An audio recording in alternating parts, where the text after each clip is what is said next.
Hello, my vintage pirates. Today is Friday, February 24th, and I want to show a few more things that I have thrifted over the years.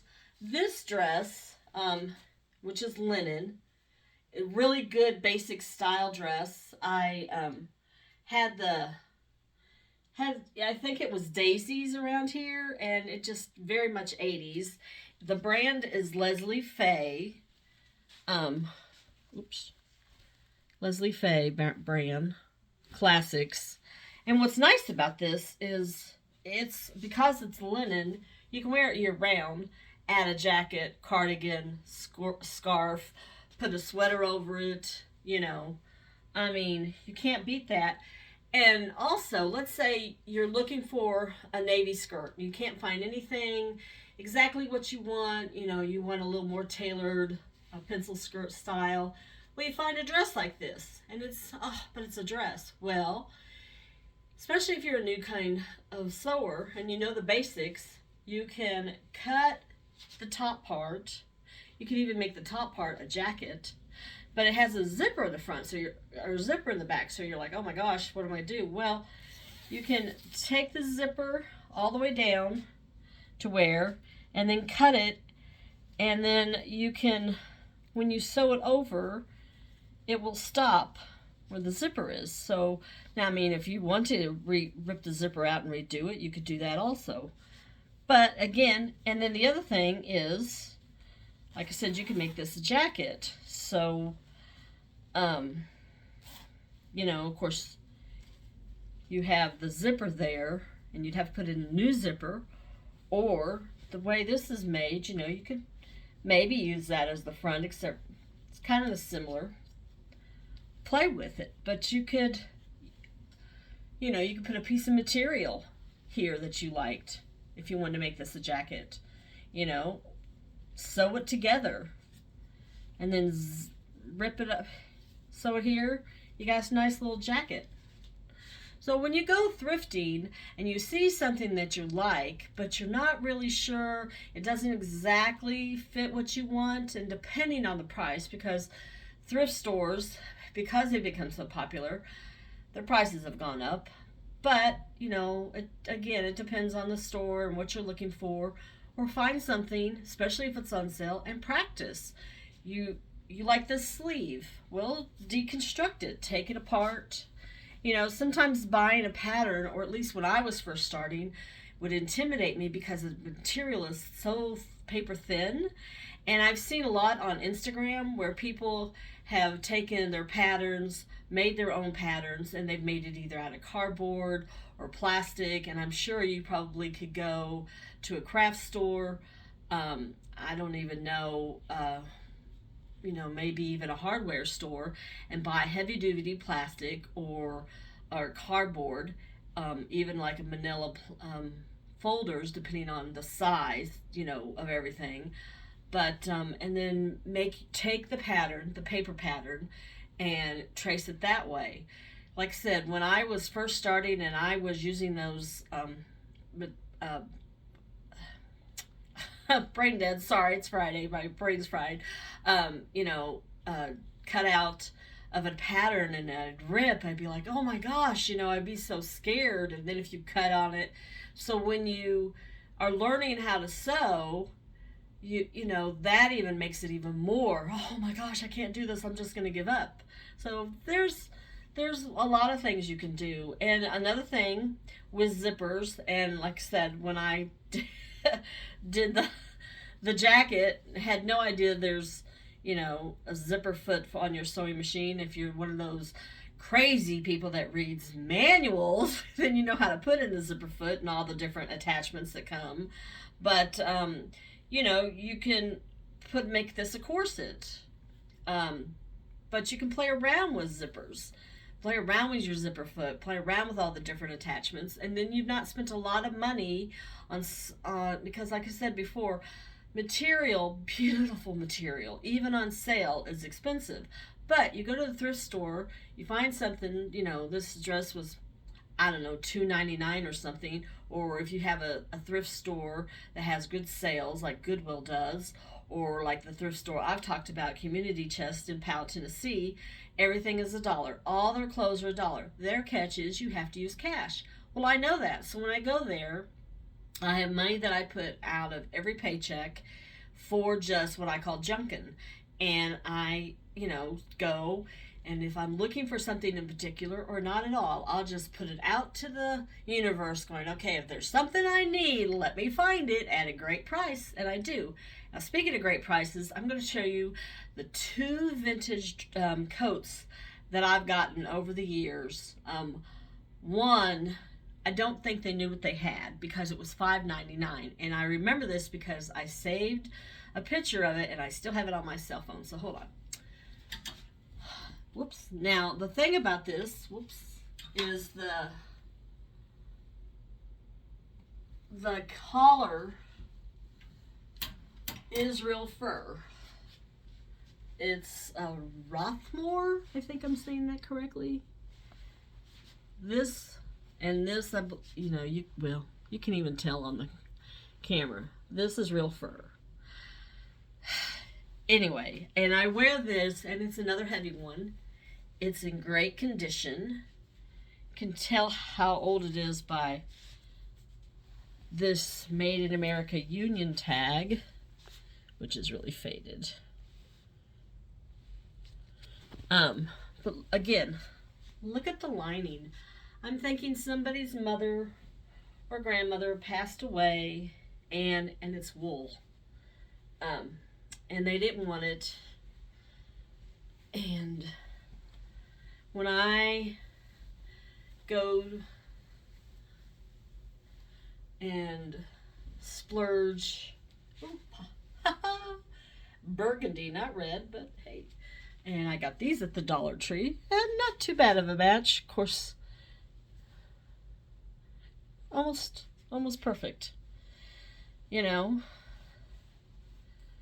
And the button detail, look how beautiful that is. This is another thing that, and it fits me. It gets across the girls. I mean, another one that's $5.99. It's one of those things where you're like, shouldn't there been at least a 1, maybe a 2 in front of that? 25? Nope, $5.99. But that is just another beauty. The benefits of thrifting. So this other coat, and I'm almost certain I got this at Goodwill, but I could have gotten it at Carms. I'm not sure. But there's a picture of my mom in the 1950s wearing a coat almost exactly like this. And of course I looked for the picture again today and couldn't find it. Isn't that the norm? So when I saw this, and I don't remember how much I paid for this one. But knowing me, it wasn't very much. A lot of times when I go thrifting, I also say, okay, I'm not going to buy anything over this or whatever. Now this does have some damage, but it's not bad damage. First of all, you can tell this is real. I don't know if that's rabbit or what. I'm not sneezing, so I don't know. But it does have some damage. It has damage in the arms, but not terribly. I could sew it myself. And then it's not really, it's just pitting from being worn. Probably, I'm thinking, because, I romanticize it, I'm thinking some beautiful sequin dress. And see, there's right here in the lining, but it's where the seam is, just torn apart. And the other arm's got the same thing. So this lady wore this a lot. She probably dressed up back when people got together and dressed up, and I kind of miss that. I'm dressed casual today, t-shirt and red jeans at work, But I like to dress up when I go out. I have an aunt who, I don't know how many years ago. Oh, there's a hole in the pocket here and a little hole in the pocket here, so no gloves, so I need to sew that. But she died in 2015, I believe. She was either 95 or 96. My Aunt Nola always dressed up, was always in a dress, a suit, and whatever. And look, I mean, look at these buttons. See the detail in that? And of course, I would tell her about the vintage finds I have, and she would say, "Oh, honey, to me, they're not vintage. They're my everyday clothes." I mean, she was beautiful. She was just a gorgeous woman and a beautiful soul. And I would tell her about, fixing stuff. It's like, "Oh, I'm going to fix this, but then, I'm going to take away the value of it." And she's like, "Okay, that's ridiculous, because first of all, you have World War I, World War II, and all the other wars in between, and all the different conflicts and wars over in Europe. Things were rationed, especially during World War II, and then you had the Dust Bowl and so forth and so on. It's like things are made quality-wise, but people would take stuff, they would wear it, like this lady did with the pitting on her dress, and they would fix it. They're not thinking, "Oh, this is going to be an antique." They're thinking, "I love this coat, and I'm going to fix it," either to themselves or they took it to a tailor. And she's like, so don't ever think that when you buy something and it's vintage that you should leave it as is. Because the person who bought it, if it had a tear in it and they still wanted to wear it, they're going to fix it. And I'll give you an example of what I'm talking about.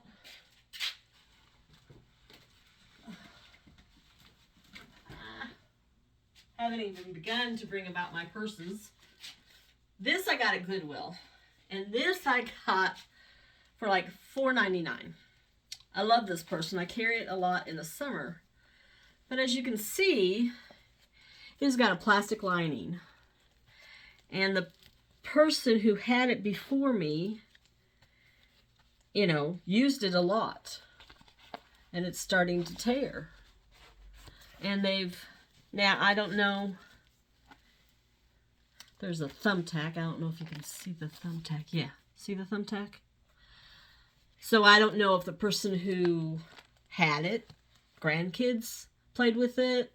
Then it got all kind of, it's dusty. Well, I was telling her about this purse before she passed away, so she knew about this. And I was, again, this is how that conversation came about.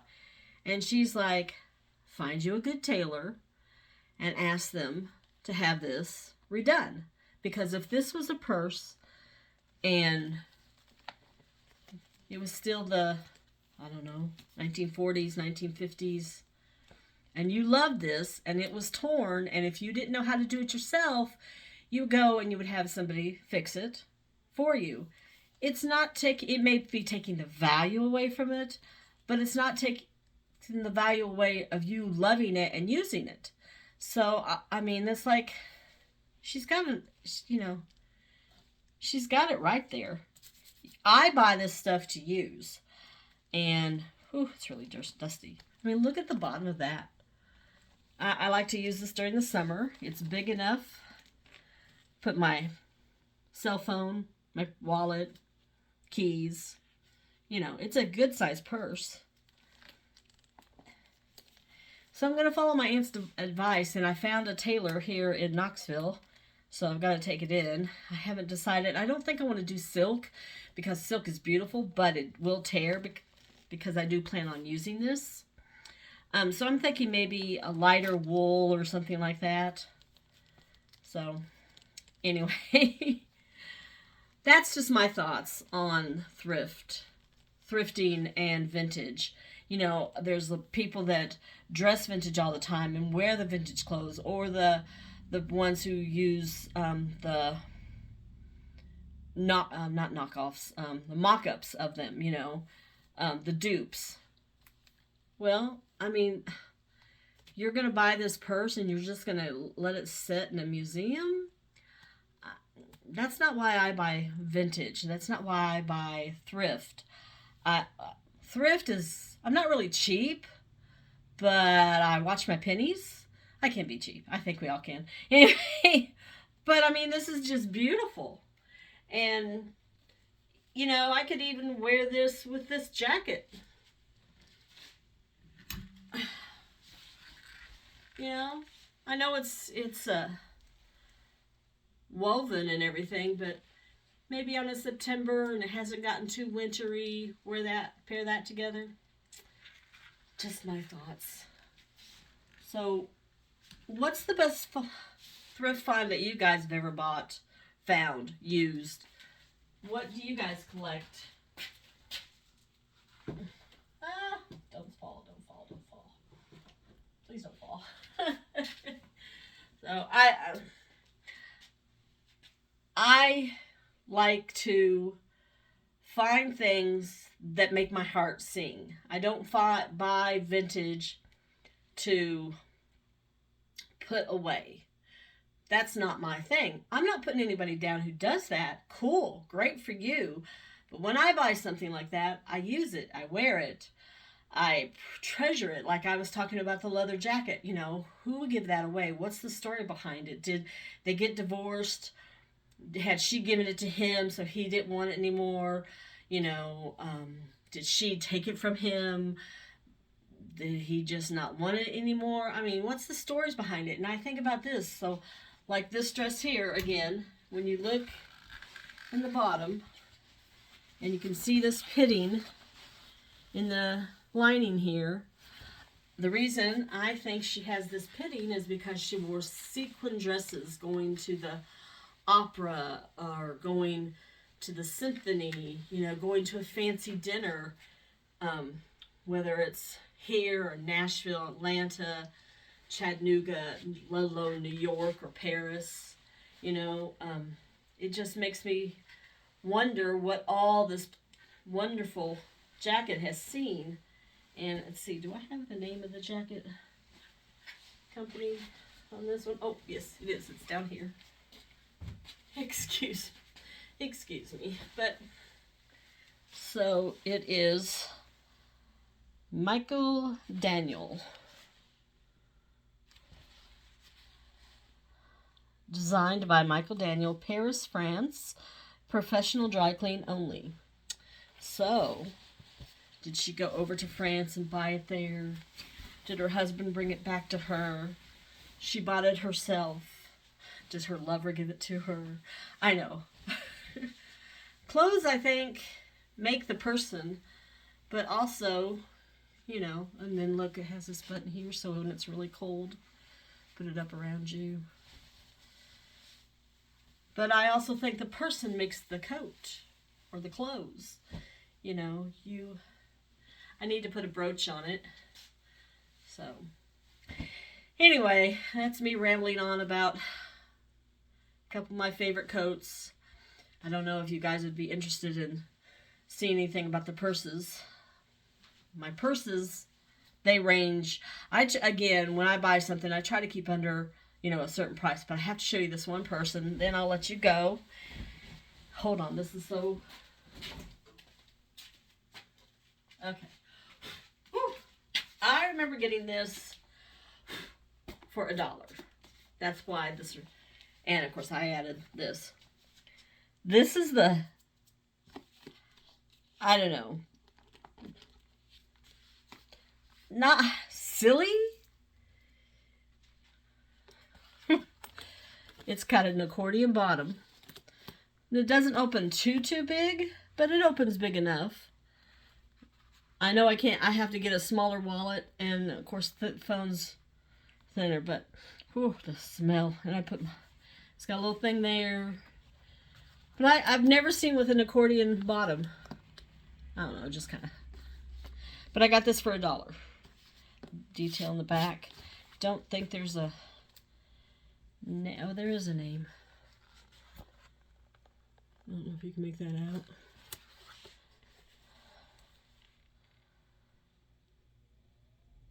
Murray Kruger? Unless that was probably the maker. Again, I'm not like some people, oh, I've got to get this, the name, and I look it up. I'm not like that. Not putting anything against people who are like that. I just get it if I like it, so. But, well, that's my rambling on of my different purses and jackets. I hope you guys all have a great weekend. I'll talk to you later. Bye.